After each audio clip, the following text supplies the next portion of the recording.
찬송 235장 달고 오묘한 그 말씀, 235장 달고 오묘한 그 말씀 같이 찬송하시겠습니다. 찾으셨습니까? 네. 시작. 달고 오묘한 그 말씀, 생명의 말씀은 귀한 그 말씀 진실로 생명의 말씀이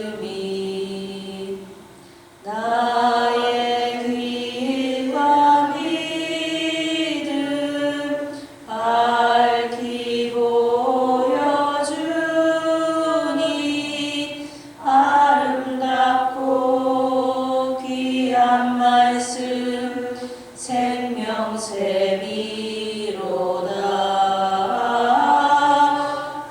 아름답고 귀한 말씀 생명샘이로다.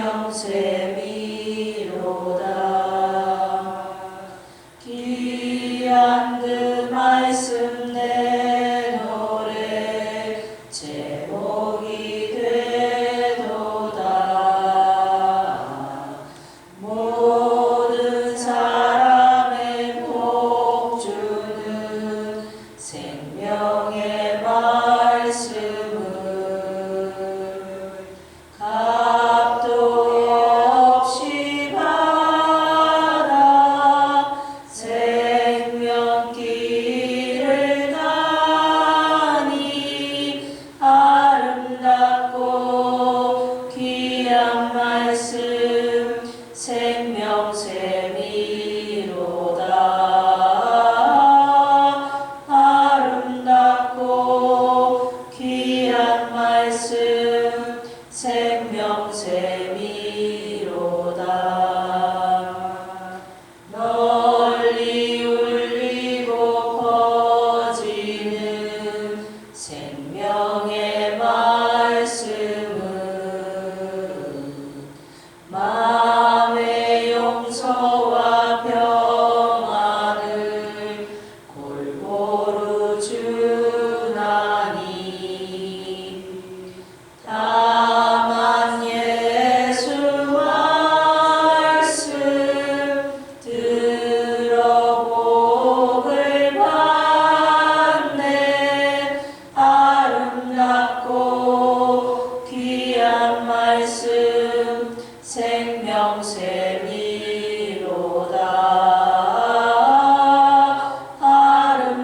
아름답고 귀한 말씀 생명샘이로다. 아멘. 자, 말씀 창세기 29장 35절의 말씀입니다.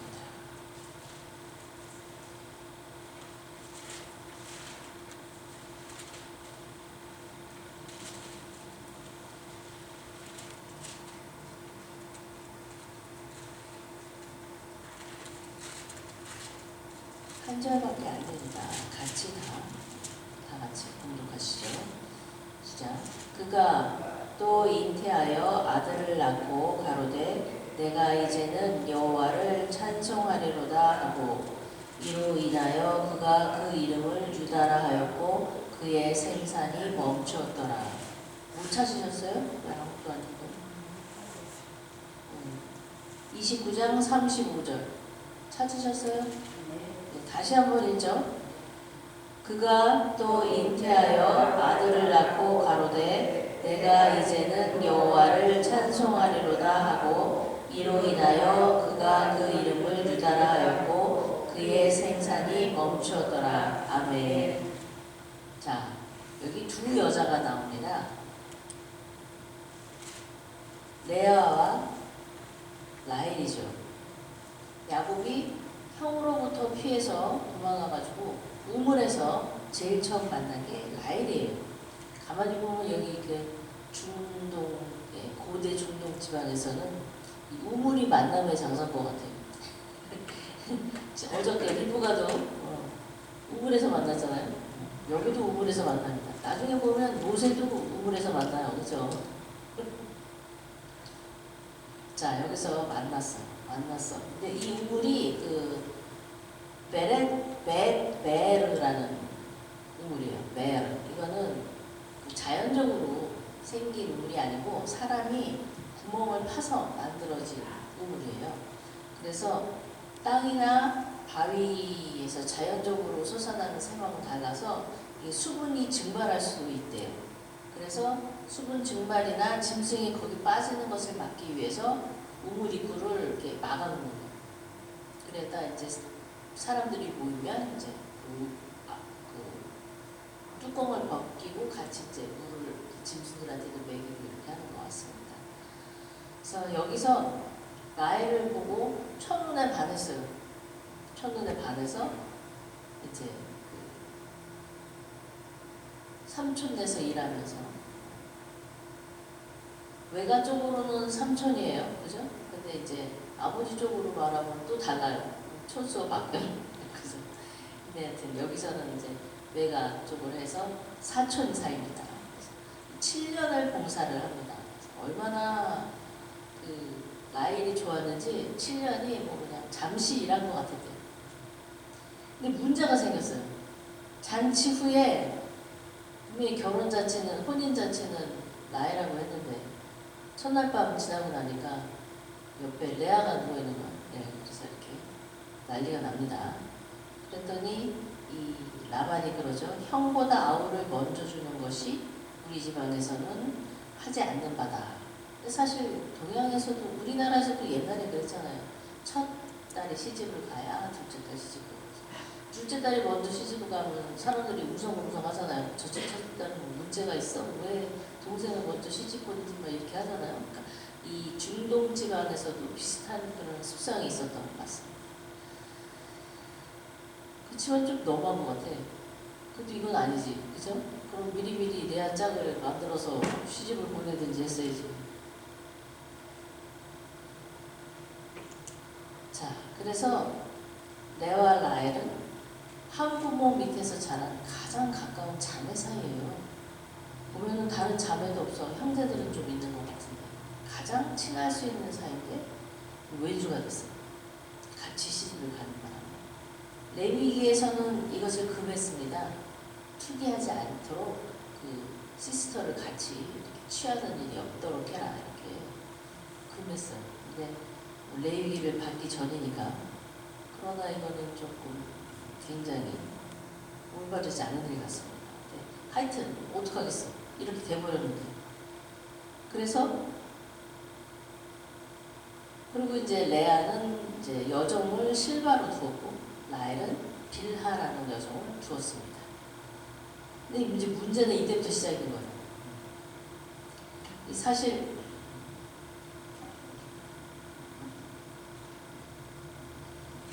언니는 예쁘진 않았어요. 근데 이거를 쓰신 분이 모세 할아버지잖아요. 모세 할아버지는 레위 지파예요. 그러니까 자기의 조상 할머니가 되니까 안 예쁘단 말을 하기가 싫어서 알력이 부족했다. 눈이 나빴다. 이렇게 얘기를 해요. 눈이 나쁜 거하고 이쁘지 않은 거하고 뭔 상관인가 싶은데 이제 눈이 나쁘면 이렇게 막 보려고 이렇게 보게 되고 그러잖아요. 그러니까 얼굴을 찌푸리고 있게 되고 막 그러니까 아주 이렇게 완곡하게 안 예쁘다는 표현을 했는데 이 언니 입장에서 보면은 분명히 동생하고 결혼을 했단 말이죠. 근데 그 밤에 바뀌었어요. 바뀌어서 자기가 들어갔어요. 근데 이 언니는 또 입장이 뭐가 됩니까? 그죠? 이 어정쩡한 입장. 그리고 동생은 분명히 혼인은 자기가 있는데 언니가 들어갔어. 7일 동안 언니가 먼저 와이프가 된 거죠. 이 동생은 또 이게 뭐 이 어정쩡한 이쁜 거하고 아들 낳은 거하고 지금 이렇게 싸움이 붙었는데 자식 낳는 사람이 이기더라고 보니까. 그죠? 근데 얼마나 이뻤는지 곱고 아름답대. 그냥 예쁘다 가지고 그냥 아름답다 가지고 곱고 아름다웠다. 근데 이 뭐 이렇게 중복 반복해서 얘기를 하나 그랬더니 그 러블리 피규어하고 비율이 그랬대요. 그러니까 앞으로 봐도 이쁘고 뒤로 봐도 이쁘고 옆으로 봐도 이쁜 여자 라이언. 이쁘죠. 남편이 사랑을 독차지했잖아요. 그런데 이 여자에게 항상 이 군기라 그래야 되나? 뺏긴 것 같은. 만족할 수 없는. 왜 그러죠? 아들이 없어서. 아들이 없어서 그랬어요. 뿐만이 아니라 왜 이렇게 자기가 남편의 사랑을 독차지했음에도 언니에 대해서 질투가 활발 탔냐? 왜냐? 그 처음 일주일 동안 언니가 먼저 와이프가 됐잖아요. 그러니까 자기의 그 어정쩡한 입장에서 그게 용납이 안 됩니다. 이 두 여자가 완전히 행복한 결혼 생활하고 거리가 먼 결혼 생활을 시작하게 됩니다. 그래서 이 야곱의 입장에서는 집이 그렇게 즐거운 장소가 아니었던 것 같아요. 맨날 나가잖아요. 양떼 돌보느라고. 이거는 반드시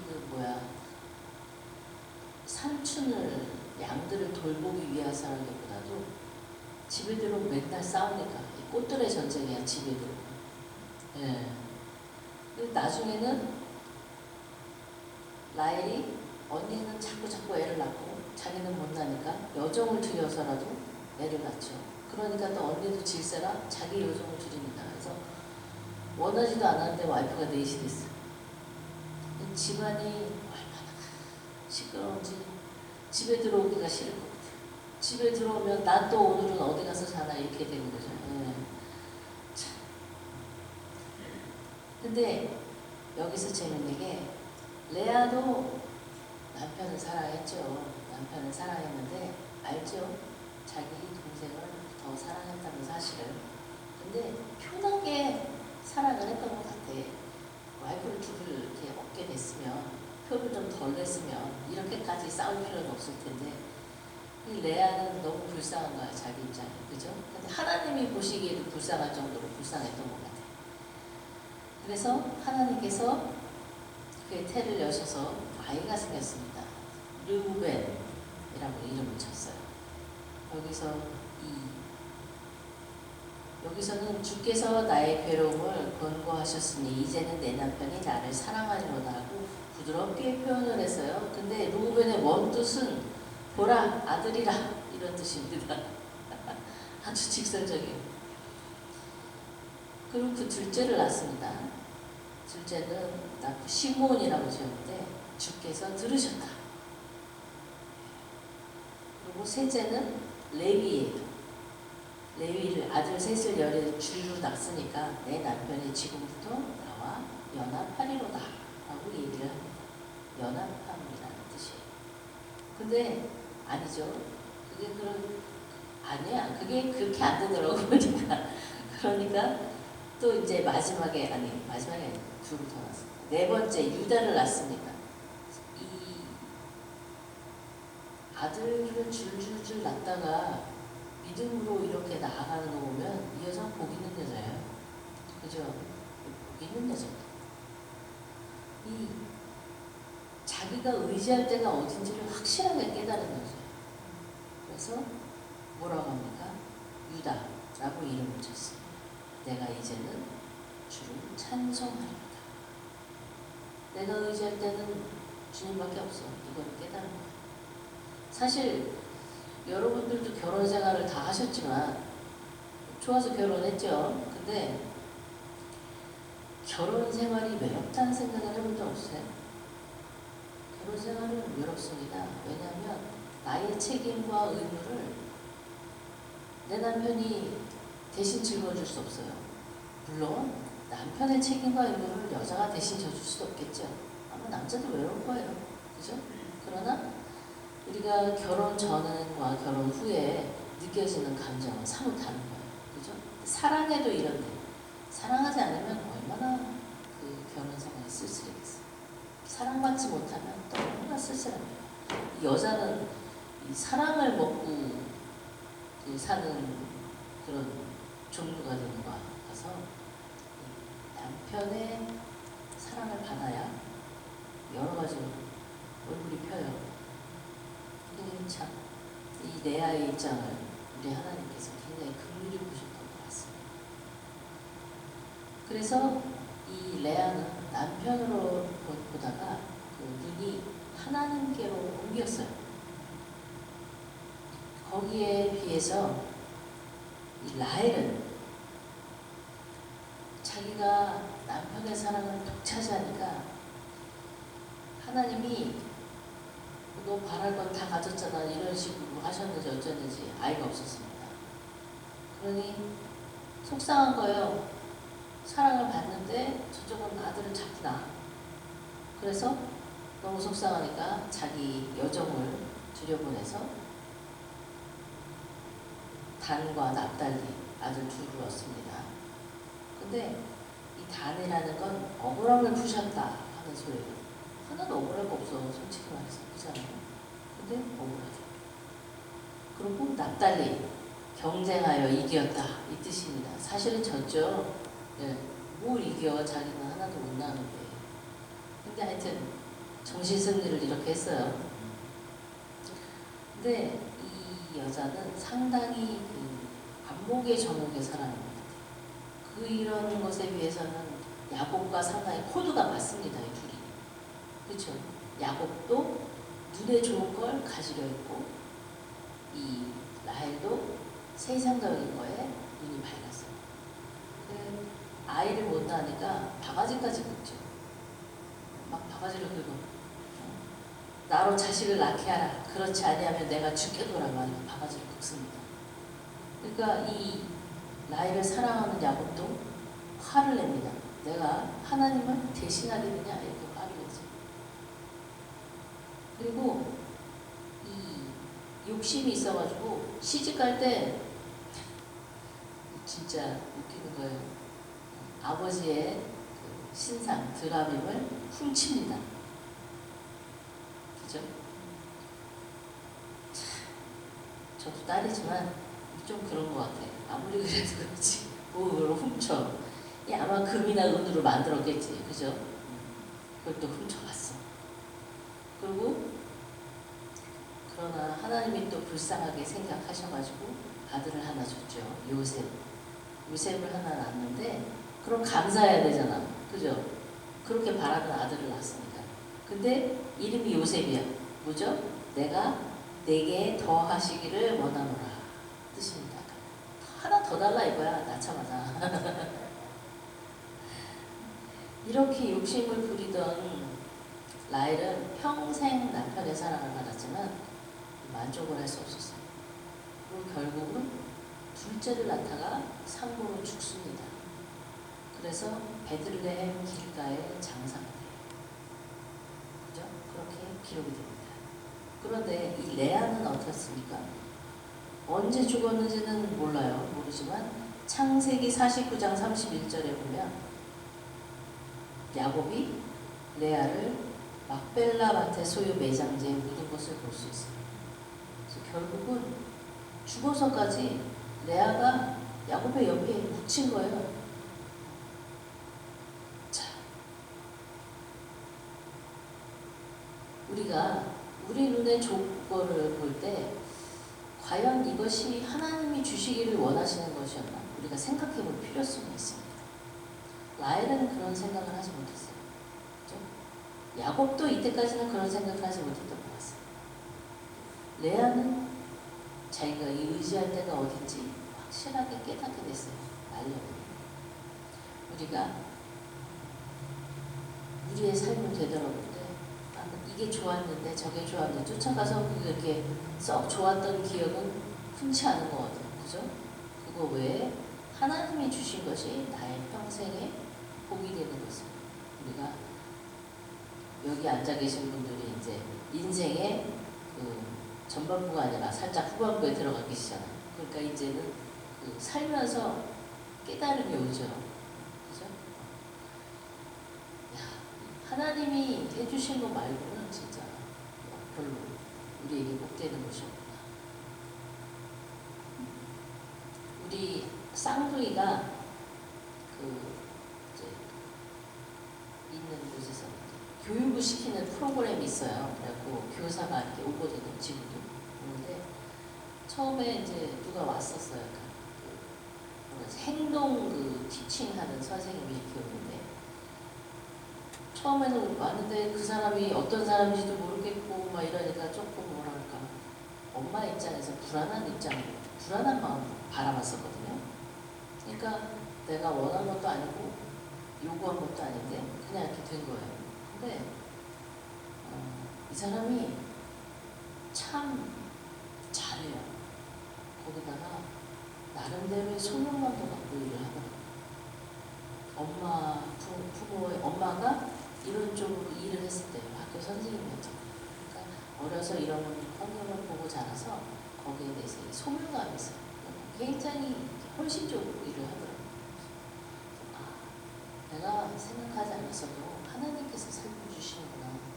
근데 조금 아쉬운 게 이제 하도 멀리 살아서 자기 사는 동네로 이제 일하는 곳을 한쪽으로 몰았어요. 우리는 이제 그 대상이 아니게 됐거든요.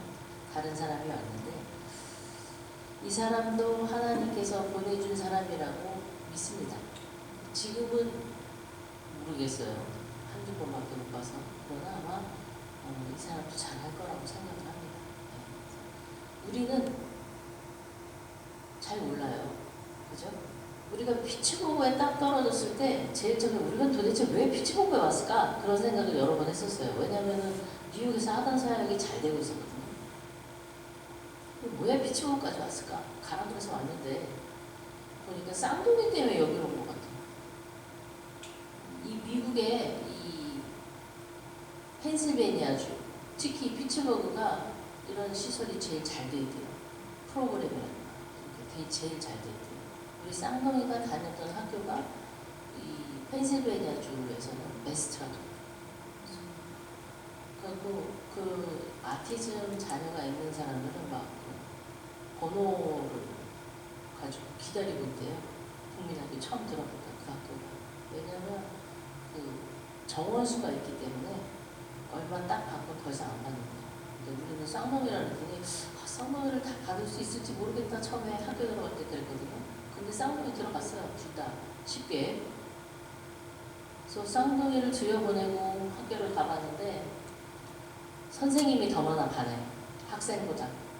그냥 가르치는 선생님 또 옆에서 그 선생님이 지도해 주는 대로 다 이렇게 티칭하는 선생님 따로 있고 또 스피치 테라피 하는 사람 따로 있고 또 무슨 테라피 하는 사람 따로 있고 선생님들이 바글바글해. 학생은 몇 명 안 돼요. 그걸 보면서 참 우리가 이곳에 온 것은 하나님의 뜻이었구나. 우리보다도 우리 쌍둥이를 위해서 우리 여기를 보내신 것 같다는 생각을 계속하게 됩니다. 그래서 그리고 여러분에게도 참 감사해요. 사실 주애종의 자녀 중에 이렇게 아픔이 있으면 그것을 오히려 다르게 생각하시는 분들이 꽤 있어요. 주애종인데 그렇죠? 애들이 왜 저런가 이렇게 생각을 하시는 분들도 있을 수 있거든요. 근데 우리 교회분들은 우리 쌍둥이를 참 사랑해 주셔서 감싸 주시고 그래서 참 저는 너무 감사해요. 그런 데 있어서 여러분들이 탓하지 않으시고 오히려 감싸고 이뻐주시면서 너무 감사합니다. 제가 엉뚱한 길로 빠졌는데 그러니까 이 인생을 살면서 우리가 원하는 길이 아닐지라도 또 뜻하지 않은 길을 접어들었을지라도 왜인지는 나중에 다 깨닫게 돼요. 그죠? 우리가 하나님의 보살핌이 얼마나 섬세한지 살면서 감사하고 또 지금은 납득이 안 되더라도 언젠가는 하나님께서 왜인지 보여주실 거라는 것을 여러분들이 붙잡으시길 바랍니다. 네. 지금 당장 닥치는 일이 행복한 일이 아닐지라도 거기에 다 이유가 있어요. 하나님의 우리는 보지 못하는 또 다른 계획이 있습니다. 그것을 통해서 오히려 우리 가정에게 복 주시게 되기를 우리는 기다리는 거죠. 기다리면 복이 와요. 우리의 안목은 짧더라도 하나님의 깊고 넓고 멀리 보시는 그 안목이 우리의 삶을 쫙 인도해 가시기 때문에 지금 우리가 잠깐 어두운 물장에 들었다 생각할지라도 이것이 지름길이라는 것을 여러분이 붙잡으시길 바랍니다.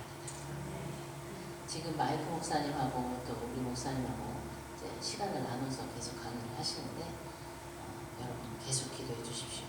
거기서도 산보의 고통이 있습니다.